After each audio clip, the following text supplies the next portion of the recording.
Oi, gente, eu sou o professor Eduardo Bacarin Costa, sou professor de literatura e de redação, dei aula em várias escolas de Londrina, atualmente estou fazendo doutorado na UEL em letras, sou mestre em letras, e a gente vai conversar hoje sobre o livro Poesias Selecionadas de Gregório de Matos, que já é pelo terceiro ano seguido que é cobrado no vestibular da UEL. Tá? Então você que vai fazer vestibular, o que você tem que ficar antenado com relação a esse livro? Primeiro, a gente tem que entender que nós estamos falando de uma poesia barroca. A poesia do Gregório, ela veio à tona depois da morte do Gregório, então não se tem nada produzido, publicado da poesia do Gregório de Matos enquanto o Gregório de Matos foi vivo. E essa poesia foi publicada a partir do final do século XVII, mas ela só foi descoberta, na realidade, no século XIX. Então se a gente considerar que o Brasil tem 500 anos, nós estamos falando de uma poesia que veio a lume, assim, que todo mundo começou a conhecer assim, de verdade essa poesia, a partir do final do século XIX, então no final dos anos 1800. Então nós temos aí 300 anos que essa poesia ficou praticamente desconhecida, mesmo já sendo publicada, mesmo pouquíssimas pessoas tendo acesso a ela. A partir do século XX, o Gregório vai ganhar mais destaque, e aí depois, a partir da segunda metade do século XX, ele passa a ser muito mais estudado, e aí ele ganha assim, a projeção que ele merece, e hoje ele é o principal autor da poesia barroca brasileira. Né? Em alguns momentos a gente tem o Gregório só como único autor da poesia barroca. Eu particularmente acho um grande erro, mas enfim, a gente tem que estudar mais esse barroco. E a poesia barroca é importante porque ela vai influenciar depois lá também o romantismo, e o romantismo, a contestação do romantismo vai explodir no modernismo, e muito que a gente tem hoje na literatura é uma resposta ao romantismo e é uma resposta também ao barroco. Né? Então nós vamos ter que prestar muita atenção nisso. Então essa poesia é uma poesia que retrata, mesmo tendo uma poesia que a gente, historicamente, ela chegou para nós depois de uns 200 anos, é uma poesia que retrata muito essa angústia do homem de fim de século, né? que a moçada mais ou menos, né? O pessoal que tem mais de 30, viveu agora. Essa angústia que caracteriza o final de um século e o início de outro. Né? Os finais de século, se você pegar pela história, você vai ver que são sempre sensação de fim de mundo, de desesperança. Né? E os inícios do século também são marcados por grandes tragédias, por grandes confusões. Né? Pegando o século XX, nós tivemos a febre espanhola, depois tivemos as duas guerras. Na primeira metade do século XX, nós tivemos, só para pegar 3 exemplos, a febre espanhola e duas grandes guerras que dizimaram milhões e milhões de pessoas em todo o mundo. Né? Nós estamos no começo do século XXI, nós estamos com 20, né, já tivemos aí um monte de coisa, agora a gente está no meio de uma pandemia, enfim. Tá? Essa poesia do Gregório retrata essa sensação desse homem de final de um século, começo de um outro século. Né? Essa angústia. Na poesia barroca, a poesia barroca, no entanto, é uma poesia teocêntrica, uma poesia voltada para Deus.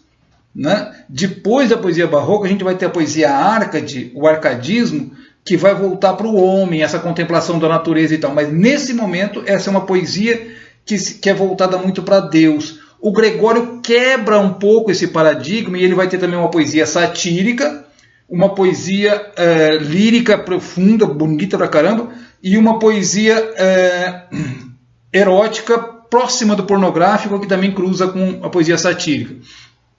Neste livro de Poesias Selecionadas, então a gente tem todas essas junções, a poesia sacra, alguns livros você vai encontrar com poesia sacra e religiosa, a poesia lírica, a poesia de amor, e a poesia crítica, satírica, e aí também a gente vai ter a poesia erótica, pornográfica do Gregório de Matos.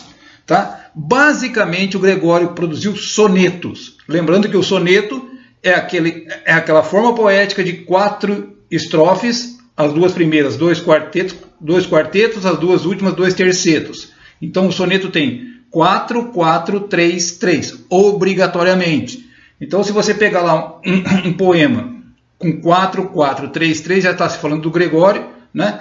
E nestes poemas, o que nós vamos ter? A metáfora, que é aquela comparação, e a antítese. guardem esse nome. A poesia barroca é marcada pela antítese, né? Pelos contrários, pela junção dos contrários, que é uma característica da poesia religiosa. Né? A poesia religiosa, qual é a tônica da poesia religiosa? É pecado versus virtude, pecador versus homem salvo, homem versus Deus, essas oposições. Enquanto se a gente pensa numa poesia religiosa, invariavelmente a gente vai juntar os opostos. A poesia barroca ela faz essa junção de opostos, e o Gregório de Matos faz essa junção de opostos na poesia religiosa dele. Né? Também nós vamos ter as décimas. A poesia do Gregório também tem as décimas. O nome já sugere. São o quê? É uma poesia com uma estrofe só de 10 versos. Né? Guardem isso, gente. Na poesia a gente não tem linha, a gente tem verso. Tá? Na poesia nós não temos narrador. Narrador é da prosa. Na poesia nós temos o eu lírico. Tá? Aquele que fala no verso é o eu lírico. O narrador é lá no romance. Tá? Então, são esses termos que você tem que estar ligado na hora de responder uma questão. Se está falando do eu lírico das poesias, é aquele ser, aquela voz que aparece na poesia. Tá? Que não é voz de autor. Eu até posso ter voz de autor em alguns versos. Na poesia do Gregório, isso aí às vezes se confunde com a biografia. Tá? O eu lírico não é voz de autor. Aquele que fala na poesia não é necessariamente o poeta. Tá? Muito cuidado com isso. Então o eu lírico não é o Gregório, é um eu lírico, que eventualmente até pode ser o Gregório. Tá? Vamos aqui conversar sobre alguns desses poemas para vocês. Vou mostrar algumas coisas aqui.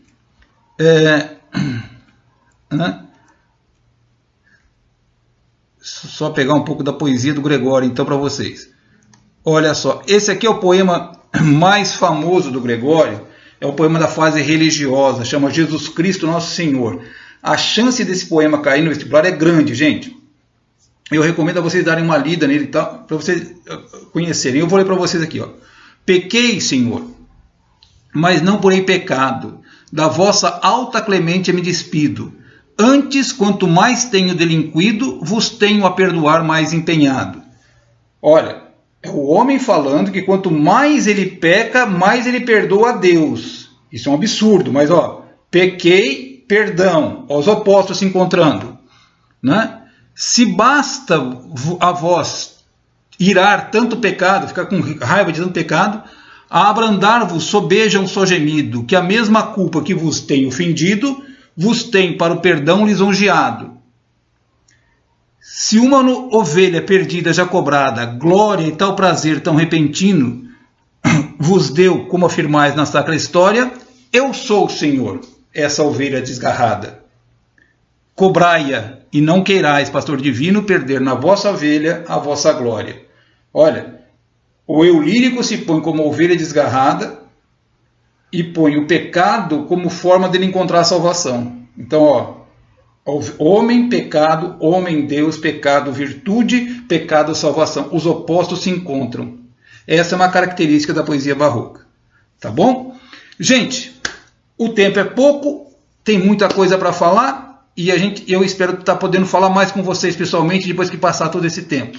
Mas gravem isso. Gregório, poesia barroca, ideias de opostos, antíteses, poesia religiosa. Um grande beijo para todos e logo logo a gente vai estar junto, se abraçar e falar mais de poesia, de arte e de literatura. Beijo para todo mundo.